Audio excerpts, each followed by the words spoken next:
First time airplane, first time trip, ano tal? Ano bang gusto mong ma-experience? Gusto mo ma-experience yung hindi ko pa na-experience rin.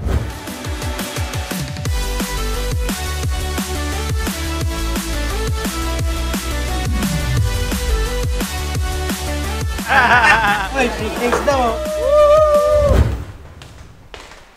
Saan tayo? Dito tayo sa mansion natin. So mga kaibigan, nandito na kami sa mismong pinag-i-stayan namin for a day. Pero bibili muna kami ng makakain namin ngayong umaga kasi di pa kami nakakain kasi at kararating lang namin sa Cebu. Magharap po namin ng kakainan ni Daddy. Mga mabibilan namin para Sana may makakain. tinda-tindahan dyan. Oo, para makabili kami ng almusal bago matulog. Kasi wala pa kami matulog lahat. Isa mga makakita sa amin. Kumustahin nyo kami dito.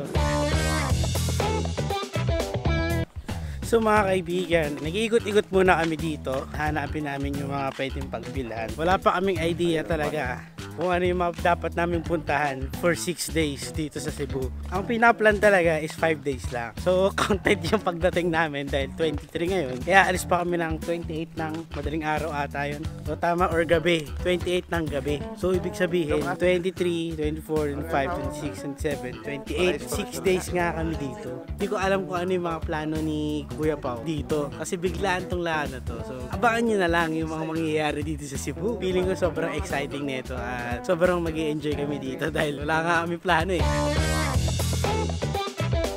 Anong sabi niya, Dad? Titingnan daw niya yung meron na Tindahan ng mga kape. namin. Kasi dito sa pinag-i-stayan namin. Malayo sa ano to, malayo Besnan. Walang pwedeng pagbilang sari-sari store. Walang jeep, walang tricycle. Kaya walang ano dito, smoke building. Oo, hindi kami makakapunta dun sa pupuntahan namin. So isa lang ang way. Bus lang daw, sabi ni Kuya Grob kanina nung nagbibiyahe kami. Bus lang talagang ano namin, may bus stop dyan. Yun lang yung pwede naming transportation papunta sa city. Mamaya papunta doon, Oo. mag-alis tayo. Yes, sir! Pero ngayon, wala kaming pwedeng puntahan, kundi yung bus stop. Tsaka yung Grab na isa pang option. Habang naantay natin si Kuya, Dad, ano yung mga napuntahan mo na dito sa Cebu? Dahil di ba nag-domestic ano ka? Diyan sa may tapat ng SMC side. Oh, ano meron dyan? Yan ang port ng pinag-ano namin. Diyan kayo nagdadaong. Diyan sila nagdadaong ng mga Tapos, barko nila. pag wala kang masakyan, Oo. kasi ang hirap ng sakayan, mayroon dyan tricycle. Tricycle. Pero naglalakad lang kami hanggang sentro mismo talaga. Malapit lang. Malapit Wala lang. pang 20 minutes nandun ka. Pero maganda ang ano rito, Dad, tingin mo. Maganda mga mangyayari sa atin dito. Mamaya yan, depende. Depende. Maganda rin sa gabi. May experience namin yan for 6 days dito sa Cebu. At least, day kung makakalipat tayo ng katirahan. Mas masaya doon sa lugar na doon sa sentro. Kasi dito, guys, parang Ayun. ano, dulo ata. Alam mo yung sa MOA, yung mga ano doon, yung mga bagong tayong apartment. Maganda pa nga doon sa atin, maraming Oo. sakyan. Yun yung ano, parang ganito siya. Wala siyang pwede. Wala di ay? Bisa gunsa? Bawala na sila. Nakakuha na sila magtinda. So mga kaibigan, narinig nyo naman, wala kami mabibilan dito. Stuck kami dito. Bawal. Wala silang tinda kasi pinagbawalan sila. Anong sabi ng isang guard na doon? Sabi ng isang guard doon daw, 15 minutes lang. 15 Ang minutes. problema, yan o. Oo. Problema, iikot ka ng 15 minutes yung lalakaran natin para 30 minutes back and forth. Purasan Ayan, mo. 30 minutes na lakaran to. Para at least ma-experience Pero ang bibili lang natin kape. Kape lang. Hindi, mayroon naman siguro kung ano sa doon. Sana ano, worth it yung paglalakad ko ng 15 minutes. Para ano, experience mo na. Naglakad ako sa Cebu. Napunta ka dito sa Cebu. 15 minutes ako naglakad dito sa Cebu. Sa mga kaibigan, lalakarin muna namin ni Daddy yung sinasabing sari-sari store ni Kuya Guard dyan. Tingnan natin kung meron tayong mabibilan doon ng kape. Update ko na lang kayo doon. Ayan, tawid na kami dito. Ano yan, Dad? Yung bundok na yan, maganda yan sa gabi kasi puro bahay na ng mga foreigner. Dito sa amin dito. Nasa liblib kami. Lakad-lakad lang muna kami habang mainit. Pag nakarating kayo sa lugar, dapat alam mo yung salita. Madali ka nilang Yan. makaintindihan. Yan yung mga tips from Daddy Cardo, mga kaibigan. Yes, sir! Yan yung mga survival tips niya. Pagka napunta ka sa isang lugar na hindi mo alam. Dapat matuto ka Dapat magsalita. matuto ka magsalita ng lengguwahe nila. Pero napakahirap matuto. Mahirap matuto. Si Daddy, Kailangan bihasa sa magtagal mga ka. kung saan-saan ano yan eh. Pinalibot ko na yung buong Pilipinas. Eh, alam niyo naman kapag siman, yung mga cargo ships nila, Kung saan-saan kung saan-saan dumadaong. Dumadao. Singa po kasi nagbaba ka pa ng files niya. So ako muna mag-vlog ngayon. At si Eman ay tulog. Mukhang sarap tulog din ah. Mukhang bawing-bawi ah. Bawing-bawi naman ako sa vlog ngayon kasi ako nasa labas. Solo ko yung mga content. Naririnig niyo na ba ang tindahan tugtugan? Nandito na kami sa tindahan. Pangalan ko pang kinakanta.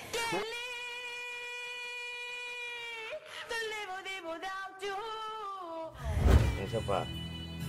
Minodong babon. Itong na isa ba usan at tinola. Nilataan nga man yun. Nilataan. Munggos, palya, or Tagpila na? Tag 30. 30 piso?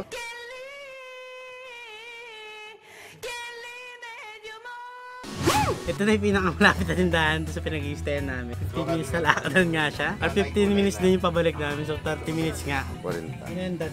Namili. Ano sakyanan, Ramosen? Na, tiil. Thank you. Okay, salamat, sir. Sabi ni Pao, hawa mo yung panggastos. 1,000. 1,000. Okay na, one time pa lang, 500 na boy. Umuubusan ako ng budget ha. Si 500 ka ngayon, boy. Sige lang natin mamaya pagdating doon. Oops. So mga kaibigan, malayo siya, pero worth it. Kahit papano kasi nakabili tayo ng mga kailangan natin ngayong umaga. Ang almusal, tubig, at ang mga kung ano-anong pwede natin kainin natin ngayong umaga. Na hindi na natin kailangan lumayo pa. Hanggang mamayang hapon na to, solve na to. Okay talaga. Pero kasi magpapahinga din yung mga after kumain eh. Hindi naman agad-agad yan na, uy, tara na! Yes sir, mga tulog na po sila. Bakit ganun? At yun na mga kaibigan, no? Nagising na tayo at nakabili tayo ng mga kailangan natin kanina at natulog tayo after. Pero bumili tayo ang almusal natin kanina. Breakfast na medyo heavy. Plus, meron tayong kapeng nabili. Worth 500 yung nabili natin kanina. Hindi ko alam kung saan kami pupunta. Saan tayo pupunta, boy? Lagi mo naman di alam eh. Hindi ko talaga alam kasi wala tayong plano dito, di ba? Ngayon ang alam mo na. Oo, ngayon, ano? Tayo sa alam mo. Ikaw, pre, alam mo ba? Oo. Ano? Alam ko lahat yan. Ay, ikaw na pala. Malakas ako dyan, tol.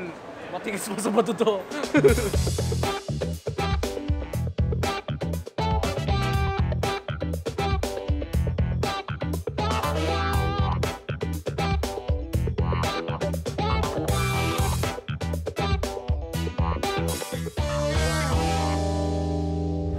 So mga kaibigan, nandito na kami sa Robinsons, Cebu. So maglit lang kami ito para kumain. Ano boy, saan tayo pupunta next? Hindi ko alam. Hindi ko alam. Wala pa rin kasi kami plano. So ngayon, kinausap namin yung mga namimit namin dito kung saan kami pwede pumunta. At ayun, sabi nila, meron daw, parang overlooking daw, di ba? Oo, parang di totoo yun. Parang di ba ito? Parang di matutuloy yun eh. Galing kasi kami kanina ng Robinsons. Pero wala dun yung kailangan niya. So napunta kami dito sa Ayala Center Cebu para maghanap ng concierge. Para maghanap ng bobo. Yan ang hinahanap yung concierge kasi magtatanong. Oo, magtatanong kami. Wait lang ha. Naghahanap nga kami ng bala ng film niya. Bala ng film. Naghahanap siya ng film. Hanggang ngayon hindi pa rin kami nakakita. Pero mo kasi maisip, bakit namin kasi ginalaw yung bag ko? Kasi yung gamit ko, kagulo-gulo. Wala tuloy yung battery. Wala siyang battery. Wala siyang kahit ano. Parang in-stocks, wala akong Yan. kahit ano.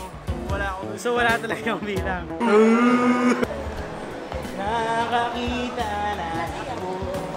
You know? Ito na. Ano boy? Success.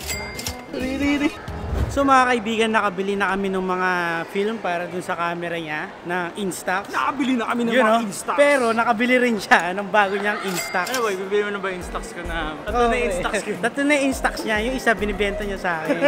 Wala pa akong pambili nun. Pero maganda yun, pre, square. Pero bibili ko rin yun. Relax ka lang dyan. Bibili ko sa'yo na less 20%. Magkano yun? Bili ko dun, mahal dun ko. Kidding aside, natapos na namin yung quest namin dito sa Ayala Center, Cebu. Hirap maghanap ng film na yun. Wala sa Manila nun. Kala nung GoPro, mga dadali niya ako dun. Not today. Not today. Hindi nagpa-hold up. Malakas ako dyan, tol. Matigis mo sa bato to.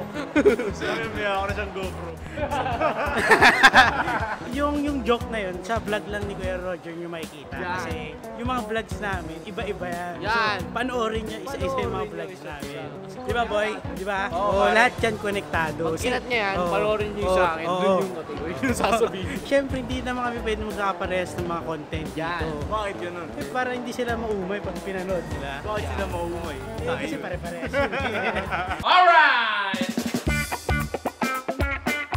So mga kaibigan, nandito kami sa Mercado ng Cebu ID Park. Yan. Kakain kami ng masarap dito. Kasi ang kinain namin kanina, tamang Jollibee. So ngayon, magta-try kami ng iba dito sa Mercado. Ikot muna kami guys. Papakita ko na lang sa inyo yung place. Let's go!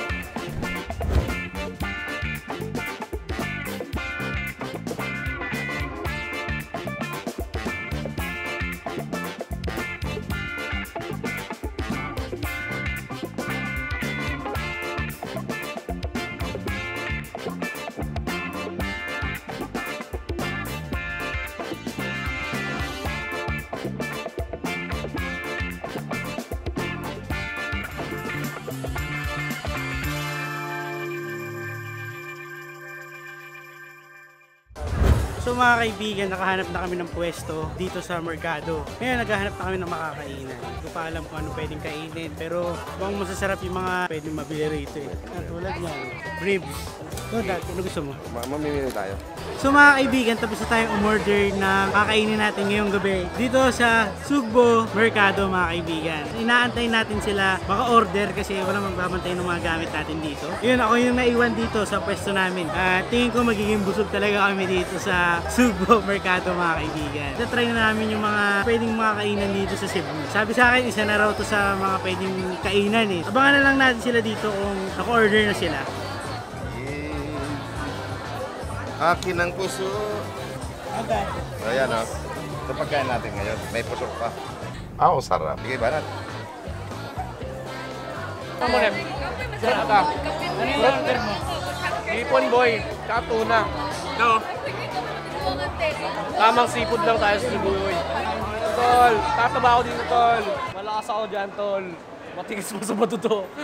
So mga kaibigan, wag muna natin istorbin si Emma kasi kumakain siya. Pare, ikaw na naman istorbo sa akin, gago ka. Update lang, siyempre nakita ko sobrang enjoy mo eh. Hindi mo pa sila eh. Bobo. Kahit sino pala eh. Hindi, gusto ko lang malaman nila. Sobrang enjoy eh. Nakita naman nila kung gaano karaming tao dito. Siyempre, sobrang dami. Pinakita ko na kanina eh. Nakita nyo na Kaya nakita nyo na. Pagka pumunta kayo dito sa Cebu, punta kayo dito sa Cebu IT Park. Yan, sa Sugbo Mercado lang yan guys. Maraming makakain dito. May mga ihaw, yan. Marami ring foods talaga. Tsaka marami. Yahoo!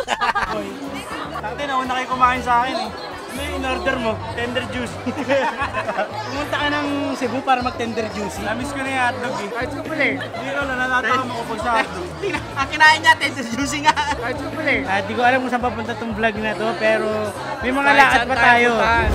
At ayun na nga no, tapos na nga ang first day namin dito sa Cebu. Yan. Sobrang daming ganap ngayong araw. At ibang video panoorin nyo na lang sa mga vlog nila kasi mauna yung mga vlog nila bago sa akin. Bakit? Bakit ganun? Kasi yung mga vlog namin, konektado lahat yan. Yan. Gusto ko magpasalamat sa kaibigan namin na si Kenneth. Kita-kits ulit. Sige. Takis ulit tayo pagbalik namin dito sa Cebu. Sige. Sinamama kami sa first day namin. Abangan nyo yung mga mangyayari bukas. Tapos na yung vlog mo? Oo, ngayong Bakit? araw. Bakit? Ganun ba? Hindi na natatapos talaga. Hindi na natatapos pero